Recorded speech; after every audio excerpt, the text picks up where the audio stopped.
In my other video outlining the fundamental aspects of a super soldier, I made it known in not so few words that I put the concept into the same intellectual holding bag as things like giant mechs, electric cars, government welfare programs, and HR departments. In essence, they're a convoluted, over-engineered, generally inefficient, and often totally redundant solution to a non-existent problem that everyone still holds an almost religious adoration for, regardless. Now, again, I've already said my piece on this elsewhere, so rather than simply play myself on loop for the 15th time, I'm instead going to take a more constructive approach and lay out what I'd consider the ideal blueprint for a biological super soldier were I forced into one of their many, many fictional programs at gunpoint.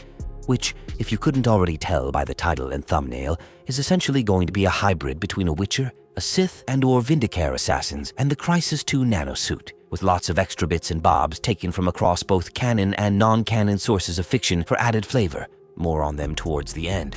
The common pattern you'll hopefully already begin to see forming just from the lineup being that they primarily emphasize agility, flexibility, utility, and survivability over simple brute force and strength, though they do still have these in surplus as well. My reasoning behind this formula is that, as I've also said in previous videos, the essence of all forms of combat boils down to the simple maxim taught to us by none other than Mr. Miyagi, quote, "Hit him, don't let him hit you," unquote. Which, while admittedly it was said in jest, it is nonetheless technically correct, which, as any good bureaucrat or scientist worth their salt alike well knows, is the best and only kind of correct that matters.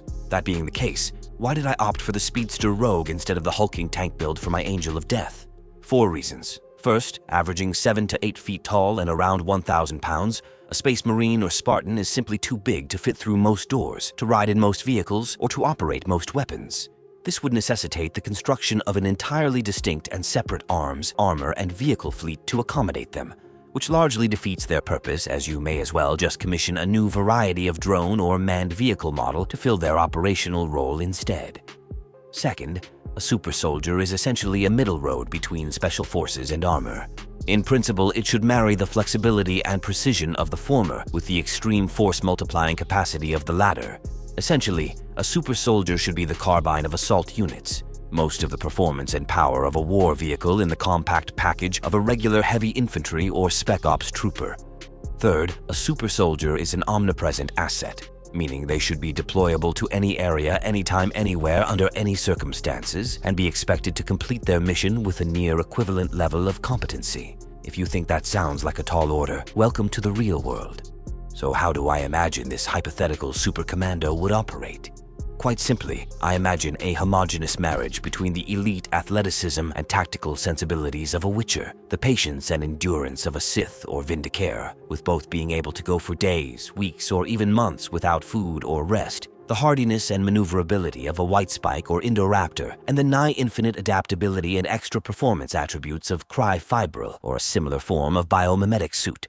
All of these enable our hypothetical super warrior to take fullest advantage of his human-like intelligence while also liberating him of the most cumbersome trade-offs that natural evolution has saddled our species with as a result. Having a Witcher's organs means that he could subsist on nothing but grass and tree bark if he had to, and since the golden rule of nature is that you can't live where you can't eat, this would negate the need to load himself down with dozens of pounds of provisions. Additionally, he'd have padded feet to increase his stealth stat, carbide ceramic claws to enable climbing and to increase his unarmed fighting potential, epidermal plates in strategic places to increase survivability without encumbering the ability to sweat and dissipate heat.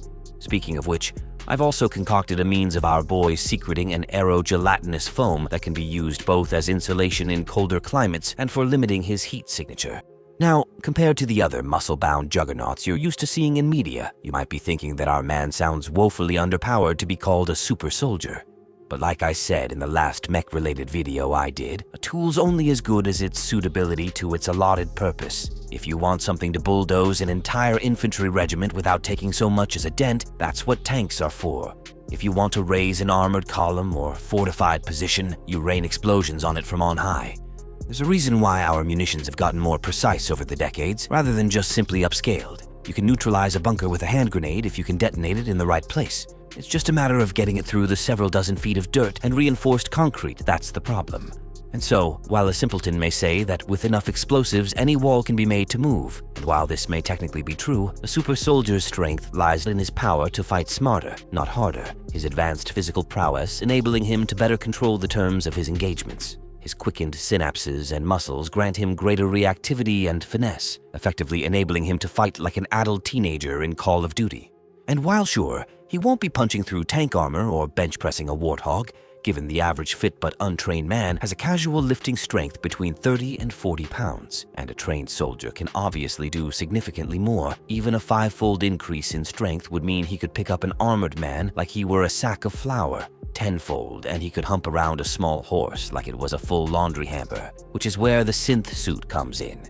Rather than trying to pack all these biologically expensive augments into his own body, I'll take a note from the Spartans and beef him up just enough to where he can withstand the forces the mechanical side is putting out. That way, you get the best of both worlds. The extreme performance and resilience of a synthetic machine matched with the nigh-infinite flexibility and adaptability of an organic complex. Plus, this affords the capacity to seamlessly interface with other military hardware, both on your own side and the enemy's, depending on its level of sophistication. As well, it offers a platform for some novel X-factors, essentially emergency chaotic cluster bombs meant for those inevitable events when the enemy answers your living weapon with one of their own. Oh, and one last thing I just thought of post hoc. Since they are still men, I'm going to send them off on missions in sibling pairs, both for the obvious reasons of 2 heads being better than 1, but also because if online video games have taught me anything, it's that the only thing more dangerous than an overstimulated male with pent-up aggression and an instinctive loathing of authority is an overstimulated male with pent-up aggression and an instinctive loathing of authority and a borderline religious obsession with outperforming his best friend. And with that, I'll be bluntly honest, I thought I'd have way more to say on this topic. But I suppose Einstein really was correct in his saying that if you can't explain something simply, you don't understand it well enough. So in the interests of making myself appear smart by not talking so long that I say something stupid, I'm going to declare this session of the Wolf Rants at Clouds Club duly adjourned. As usual, let me know what you think down below.